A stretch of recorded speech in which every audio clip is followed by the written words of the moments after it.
Yo, guys, so I got some good content here for y'all today, man. I'm at my boys' shop right here, Aaron's. And Aaron, what is this right here you doing? This is what you call this? It is an airplane. It's a ultralight. It's an ultralight. A customer of mine gave this to me Okay. and stuff for a small price, and it should be pretty far right now. But I got so much work in this garage that dang, it's like crazy, man. I can't get to it now. So are you gonna So fly this yourself? I'm gonna fly it myself. Yep. I'm really hyped about it. Here's the motor for it right here. It's a Volkswagen motor. So and yep, it does run. So it's a brand new motor.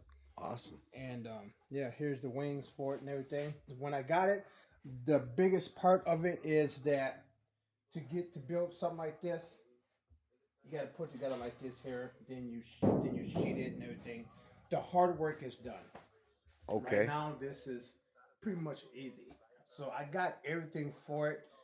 Only thing I don't have for it is the compeller and some other stuff, the seat and stuff, you know. But um, the thing is, I want to get together really bad and fly this. You don't need no pilot license. Oh, so it's like Yeah, crop flying. right. Yeah. So you just gotta learn how to fly it. So I do have a friend. His name is Mike. He's out of Chautauqua. He has a plane, and I actually got another plane that he's going to sell me. It's a two-person plane, no, three-person plane. So this is going to be my first plane, and I want to keep it because it's a single plane. Just to go 4,000 feet in the air, you flying with the big boys up there. So it's really cool, man.